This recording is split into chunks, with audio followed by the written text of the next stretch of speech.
पंचकुल नाम का एक गांव था। उस गांव में सोमवती नाम की एक विधवा औरत अपनी बहू सुमन के साथ रहती थी। सोमवती का झोपड़े के पास ही एक जमीन का छोटा सा टुकड़ा था। उसी जमीन में सोमवती ने कई तरह के फूलों के पौधे उगाए हुए थे। उन्हीं पौधों की माला बनाकर सोमवती बेचा करती थी और घर चलाया करती थी। पर सुमन अपनी सास की बिल्कुल भी मदद नहीं करती थी। वो बस दिन भर सजने संवरने में ही लगी रहती थी। बहू, कुछ तो शर्म करो। तुम एक विधवा होकर इतना सज धज के घूमोगी तो गांव वाले बातें बनाएंगे। ये अच्छी बात नहीं है। वैसे भी एक विधवा को ये सब शोभा नहीं देता। शादी के 2 दिन बाद ही मेरा पति मर गया। मुझे सजने संवरने का मौका ही नहीं मिला। अब क्या उसकी याद में मैं पूरी जिंदगी भर रोती रहूं और तुम्हारी तरह ये सफेद साड़ी लपेट कर घूमूं? देखो माँ जी, मुझे इन गाँव वालों से कोई लेना देना नहीं, इसीलिए वो क्या बोलेंगे या क्या बोलते हैं मुझे उससे कोई फर्क नहीं पड़ता। मुझे बस अपनी जिंदगी अपने तरीके से जीनी है, समझिए आप? अरे पर बहू।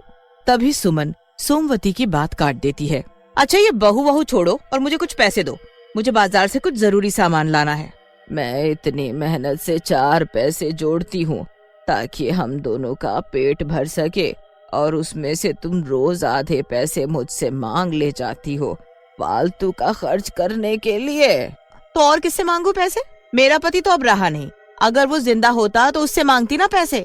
उसके जाने के बाद तुम्हारा हक बनता है मुझे पैसे देने का और मेरी हर जरूरत पूरी करने का। इससे बहस करने का कोई फायदा नहीं। अच्छा, ये तो बता दो कि इन पैसों का क्या करोगी? हाँ, ये बता सकती हूँ। मेरे बाल आजकल बहुत झड़ते जा रहे हैं।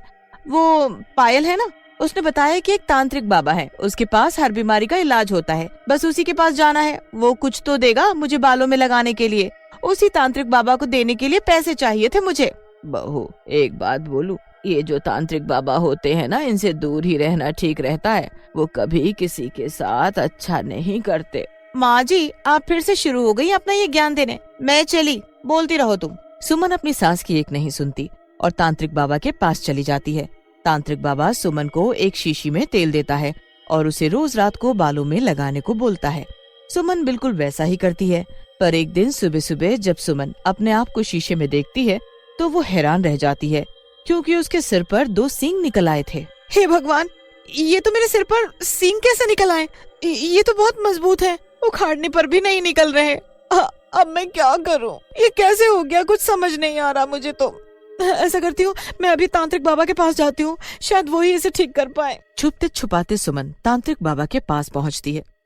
बाबा, देखो ना मेरे सिर पर ये सींग कैसे निकल आए। मैंने तो आपका दिया हुआ तेल लगाया था और कुछ नहीं, फिर भी पता नहीं ये कैसे हो गया। अगर किसी ने मुझे ऐसी हालत में देख लिया तो बहुत हंसी उड़ेगी मेरी। क्या आप इसे ठीक कर सकते हो बाबा? जब मैंने ही इन्हें उगाया है तो मैं ठीक क्यों करूं इन्हें? क्योंकि ये सब मेरे इस तेल की वजह से हुआ है। मैंने तुम्हें बाल उगाने का नहीं, सींग उगाने का तेल दिया था, और वो इसलिए दिया क्योंकि मुझे इन सींगों की बहुत जरूरत थी। मुझे तुम्हारे सिर से ये सींग चाहिए। इन्हें उखाड़ कर लाओ, मुझे दो। नहीं, मैं नहीं उखाड़ सकती इन्हें। अगर मैंने इन्हें उखाड़ दिया तो मैं मर जाऊंगी। बाबा, आप इन्हें अभी के अभी मेरे सिर से हटाओ, नहीं तो मैं शोर मचा मचा कर लोगों को इकट्ठा कर दूंगी। तांत्रिक सुमन के सींगों को कस के पकड़ लेता है और उन्हें उखाड़ने लगता है। तभी वहाँ सुमन की सास उसे ढूंढती हुई पहुँच जाती है। तांत्रिक घबराहट के मारे सुमन को पास की खाई में फेंक देता है और चुपचाप आंखें बंद करके बैठ जाता है। बाबा, आपके पास मेरी बहू सुमन तो नहीं आई थी?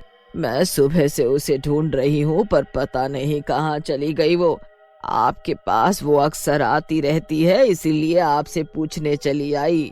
मेरे पास सुमन नाम की कोई औरत नहीं आई। तुम जाओ यहाँ से कहीं और ढूंढो अपनी बहू को।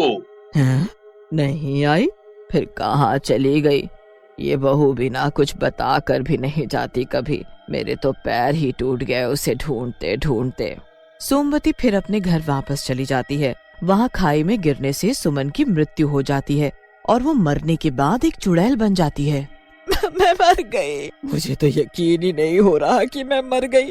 पर भगवान, तूने मुझे चुड़ैल क्यों बनाया? वो भी सींग वाली चुड़ैल।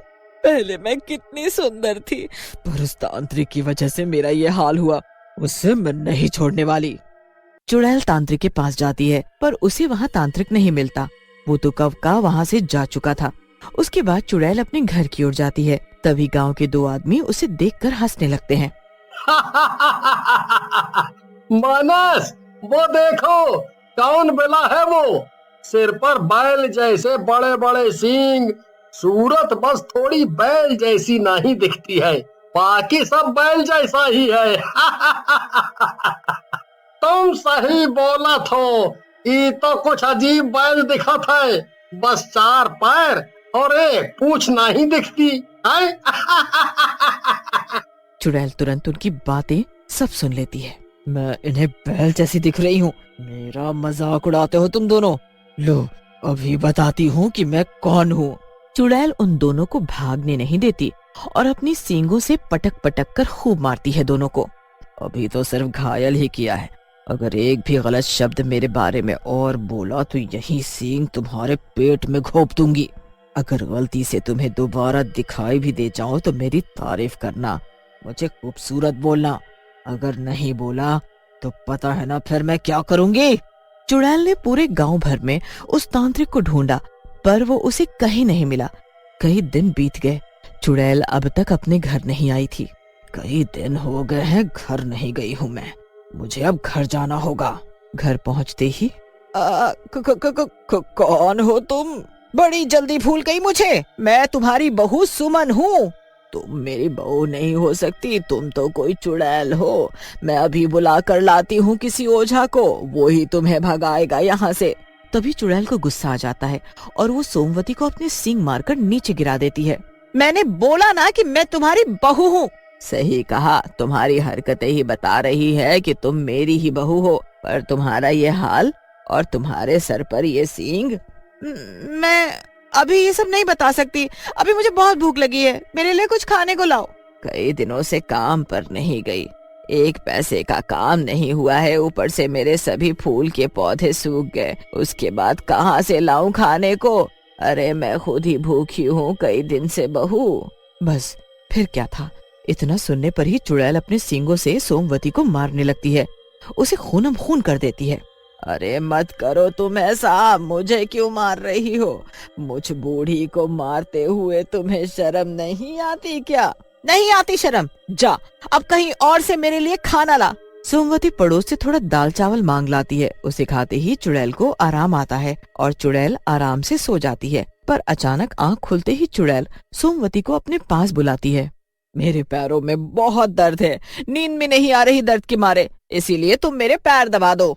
पैर दबाने के अलावा सोमवती के पास कोई दूसरा चारा नहीं था, इसीलिए वो चुपचाप चुड़ैल के पैर दबा देती है।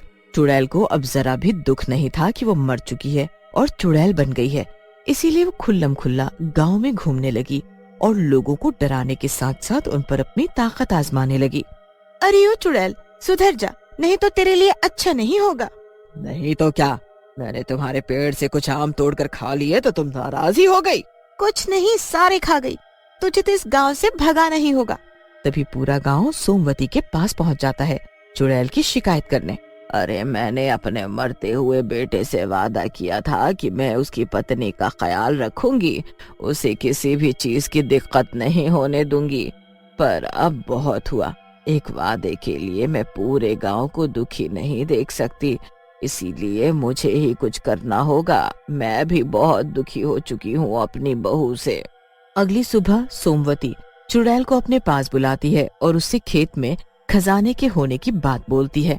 क्या सच में खेत में खजाना है जो आपने छुपा कर रखा है? तभी कहूँ कि आप आधी रात को खेतों में क्या करने जाती थी।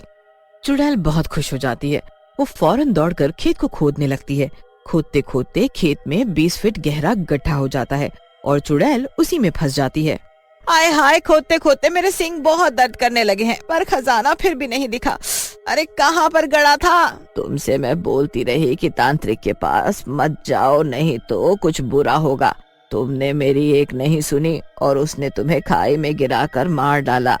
हाँ, मुझे सब पता है, गांव के सभी लोगों को ये बात पता थी, इसलिए उस तांत्रिक को गांव वालों ने यहाँ से भगा दिया था। तुम्हारा और मेरा साथ बस यहीं तक का था बहू। पूरा गांव चुड़ैल को उसी गड्ढे में दबा देता है। फिर वो चुड़ैल हमेशा हमेशा के लिए शांत हो जाती है।